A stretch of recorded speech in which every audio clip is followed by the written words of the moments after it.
I'm 30 years 30 old years. هاتم مسلم يعني كمان لير ابو انا حزم علي برك متطور كاين ودرسي انجليزي اخوينين. درس انجليزي. اره والله تدور عندك ايش مان هيك انجليزيكم شلون هسه؟ يعني باشا باش ما مساكو بالجماعة ضل اللي نايم انقل هالكردية كخصك اي باشا بقى بالسيارة بينزيلك كل جواب بيته. والله ميك جاري ميكا.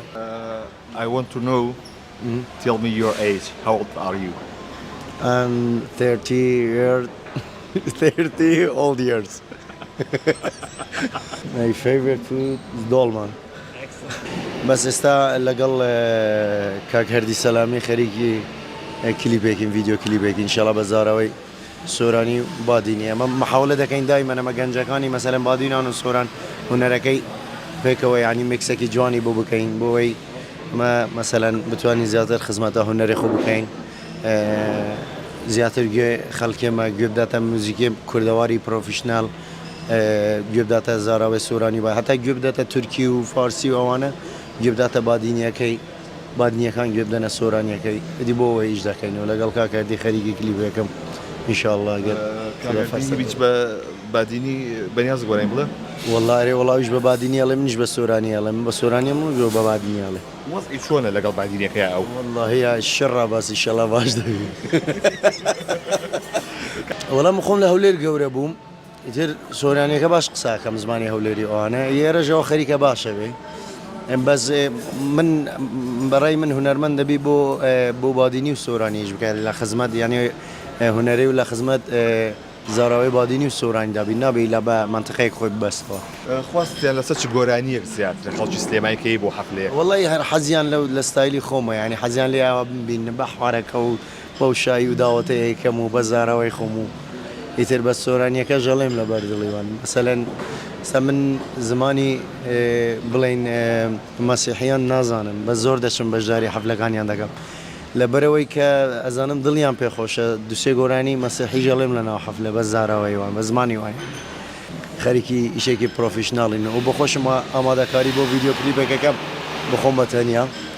ومي بقشتي وكو باسا كريا كأوا هنغاني بالجامعة يعني نرخكاني جرانا بيوسه هنرمند أو نرخي أو نجران بيت والله أزاني شو أنا استا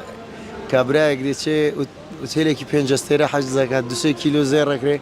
أنا والله باشا قولي بوري بس والله كرة فيش مرقيك بي فقيرك بي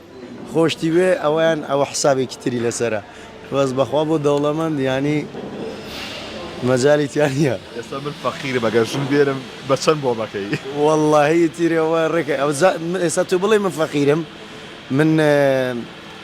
تركيزم لسر شتيكي ترى ألم قينا فقيري بس كيف حجز كردو أبو حفلة قال لك كيف وما خوتا كان زانين